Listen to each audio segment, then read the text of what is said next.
All right, let's talk about two important aspects of ADT stock. We're going to talk about the debt. They have recently deleveraged, selling off the commercial side of the business, and they are divesting the solar part, only focusing on the core now with the residential home security as well as the smart home monitoring aspect.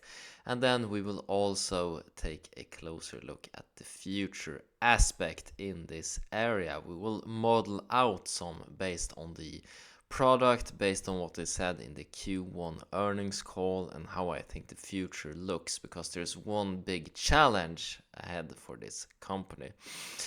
But before we go into those fundamentals, let's take a quick look at the numbers. So this is a $7 billion company. So it's a mid-cap company. They have investors such as Google and such as State Farm. On the Google side, it's fairly obvious. They used to do white label installations for around $700 in the past, and now they're using Google branded products instead of the white label ones. So it's a mutually beneficial partnership in that case. They're partnering with Google Cloud now as well, as per the latest earnings call. We learned that. So that's one of the investors, and then State Farm obviously as well. I will talk a bit more about the potential synergies there later on in this video. Obviously, home security for the residential area. They used to do commercial as well, and they used to do solar, and they used to have all these different projects.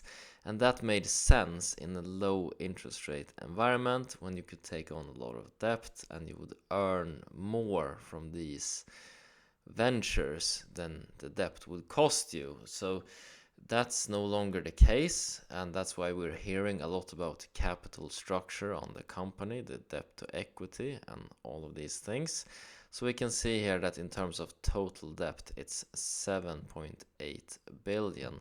So quite a substantial amount of debt. Let me do a quick comparison here for you. A Swedish company, they are doing security as well, not as much the monitoring side inside of homes that ADT has, but more on the commercial side in this case for Securitas. But the stock price here has performed a bit better. However, debt, this is in Swedish kroner, so 46 billion, divide that by about 10, so 4.5 billion around that in debt, compared to the 7.8 billion here for ADT. So about the same market cap for these two companies, one a little bit smaller. So remember, 59 billion Swedish, divide by 10, so roughly 6 billion compared to 7 billion here for ADT. So it's a slightly smaller company, although a lot less debt, a lot more healthy balance sheet, a lot more healthy capital structure. And they're talking about continuing to pay down debt, but they're still not in a good situation yet. Speaking of the situation going forward, we saw the churn in terms of people canceling was around 13%, and that has gone up slightly, but it's been around there historically for the few quarters. But if we model this out, then I see a risk to the company with them piloting the new AI call deflection, basically handling complaints regarding the alarm here, or handling calls regarding whatever it might be, this call center activity. Speaking to an AI rather than to a human, it's very cost effective, but it's also early stage technology. And if you tried speaking to a chatbot yourself to get a refund of a ticket, you can get so annoyed that you just write, please let me speak to a human, to pass through it and get to the person. But these types of annoyances is something that can cause churn to increase from the 13% we're seeing today to perhaps a way higher number.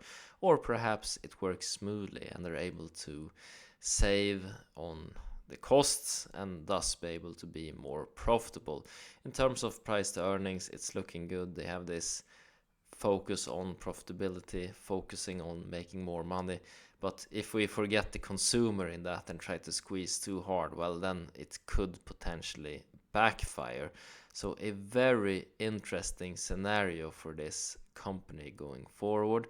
If we look at stock performance, it's been lackluster. They're down since their listing on the stock exchange, and they have not performed very well in that case. But this company, you can never count them out. They have this collaboration with State Farm that I promised to talk about earlier in the video.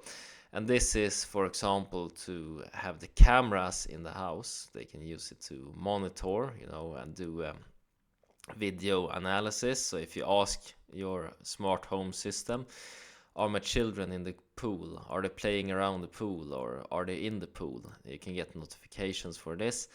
And this can be a bit creepy to have cameras in your home for security and have them tracking your children. You never know who's watching in. I certainly feel a bit uncomfortable regarding this whole type of product and service. However, the rest of the market may not be uncomfortable by being watched. This might be normal in America. I'm not certain regarding that. However, with the partnership with State Farm, they can monitor for flooding. So this can be sold to people who used to have water in their homes. I'm a bit worried as a consumer as well here with, who has access to this data, and will this make it more difficult to process an insurance claim in the future? And if that's the case and there's a lot of bad publicity, well, then who really wants to have a camera inside and then get these harder claims? But this is a really, really difficult area. It's a lot of legal aspects as well as to who has right to that data and how it can be used. But all right, monitoring flooding, I guess that's fine, but where do we draw the line on who has access to that data? How much can be used by the insurance company and how much is private to the individual? Those are questions that I would ask myself as a consumer, and something that would prevent me from getting an installation like this. Although, once again, I'm not sure how the market is regarding this in America. A lot of people might be super comfortable with having cameras in their home, and they might do a lot of sales, and then stock price might boom as a result. However, I have these hindrances in my own mind regarding the product, and since I'm not fully on board with the product, it's not a stock that I will invest in. But for shareholders and potential shareholders, I would look very closely at the churn figure going forward to see if this AA screening is successful in bringing down cost, but also if it does not make churn go a lot higher, because then it's going to be plus minus zero and perhaps a loss as a result of this operation, and that's not what we want to see as investors.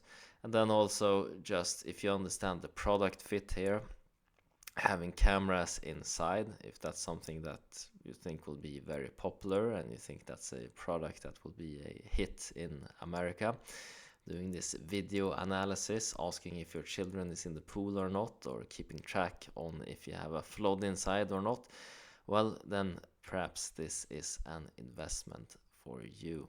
I hope you enjoyed this video, and as always, I hope you make a ton of money, whatever investments you decide to make. Take care now. Bye bye.